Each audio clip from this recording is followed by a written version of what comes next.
ये श्वास चंद घड़ी है, उन्हीं का याद करो। दया गुरु की बड़ी है, उन्हीं को याद करो।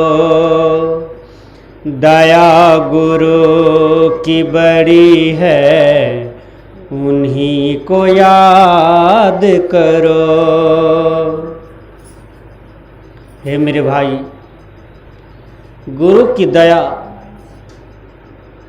बहुत बड़ी है और जो गुरु कृपालु हैं उनको हमेशा याद रखो, हमेशा माथे पर रखो, हमेशा दिल पर रखो। किसी ने ऐसा भी कहा है, गुरु को माथे राखिए चलिए अज्ञामान, कहीं कबीर ते दास को तीन लोक डरनाए। गुरु को माथे पर किसी ने ले लिया और चल दिए चारों तरफ, बड़ी परेशानी में पड़ गया। लेकिन किसी सुलझे हुए व्यक्ति ने उसको कार्य को सुलझाया। कहा, अरे तुम टोकरी में गुरु का फोटो रखे हो, मूर्ति रखे हो और सब काम इसी को ढो ढो करके करते हो, इतना परेशान क्यों हो? कहा, गुरु जी आप ही के शब्द में है कि गुरु को माथे राखिए, इसलिए गुरु का जो फोटो है ना, गुरु का मूर्ति जो है ना, इसलिए हमने माथा पर ले लिया है। कहा नहीं नहीं, माथा पर क्या लेना है? इसका यहाँ अर्थ है कि गुरु को माथे राखिए, मतलब गुरु का जो ज्ञान है, गुरु का जो दिया हुआ विवेक है, उनको अपने मस्तिष्क में रखो। चलिए अज्ञा माही, आज्ञा उसी ज्ञान की आज्ञा को मानो और उसी के अनुसार व्यवहार करो दुनिया में। कहीं कबीर ते दास को, कबीर साहब जी कहते हैं उस सेवक को, उस दास को, उस भक्त को तीन लोक डरना ही। वो तीनों लोक में कहीं भी चले जाएंगे तो उसको डर नहीं होगा। इसलिए भजन में आया, दया गुरु की बड़ी है, उन्हीं को याद करो। ये श्वास चंद घड़ी है, उन्हीं को याद करो। दया गुरु की बड़ी है, उन्हीं को याद करो।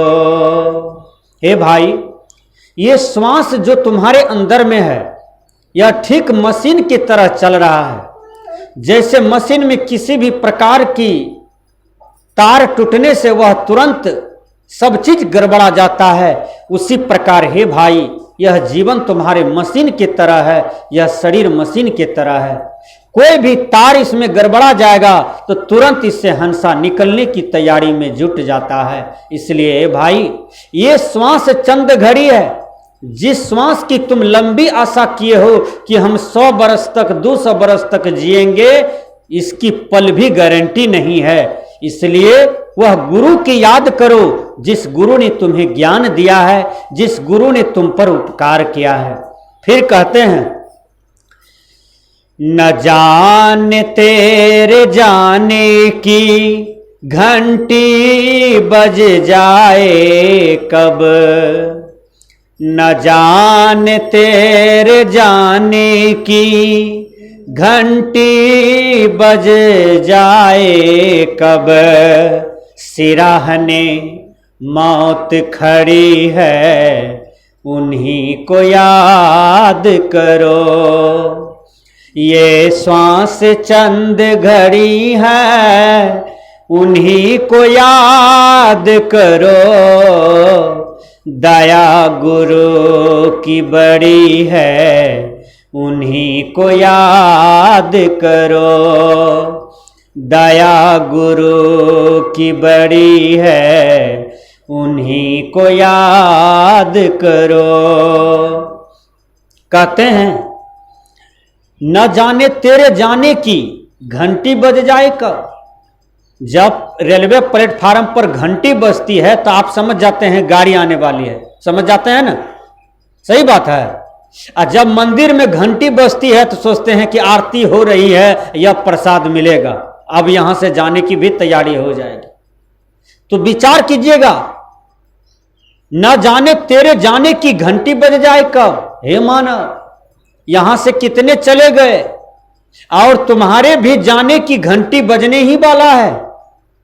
इसलिए संभल जा, भंवर में है नैया।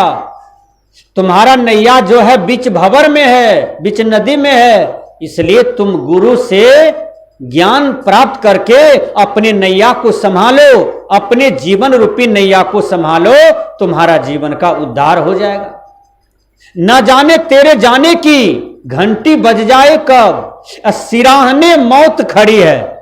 विचार कीजिएगा, सबके सिराहने के बगल में मौत खड़ी है, काल खड़े हैं।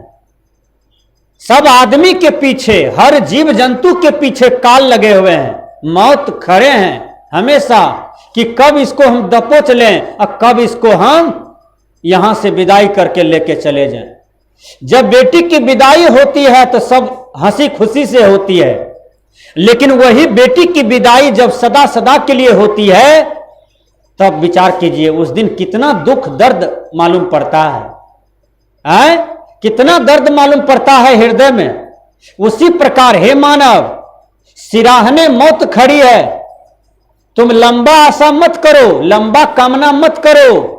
यहां किसका किस समय टिकट कट जाए, किसका किस समय मौत की घंटी बज जाए, इसकी कोई गारंटी नहीं है। जवान लोग भी चले जाते हैं, बच्चे लोग भी श्मशान घाट में चले जाते हैं, और बूढ़ा बूढ़ी को तो जाना ही है। लेकिन याद रखो, तुम्हारे सिराहने में ही मौत खड़े हैं, बगल में ही तुम्हारे मौत खड़े हैं। इसलिए तुम उस मौत को हमेशा देखो, ना जाने कब किस समय हमको दबोच लेगा। इसलिए यह जीवन का कोई लंबी आशा मत करो। यह जीवन जब तक है तब तक में ही अपने जीवन को कल्याण कर लो, यह चतुराई है।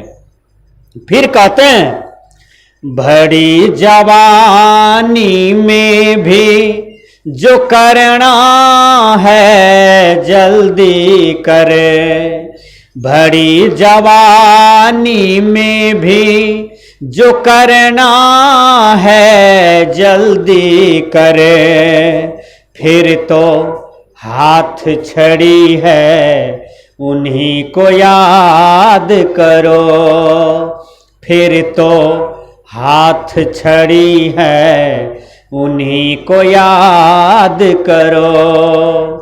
ये श्वास चंद घड़ी है उन्हीं को याद करो, दया गुरु की बड़ी है उन्हीं को याद करो। कहते हैं यही जवानी में भी जो करना है जल्दी कर। सबसे ताकतवर बलिष्ठ गर क्या चीज होता है, तो मनुष्य का जवानी होता है।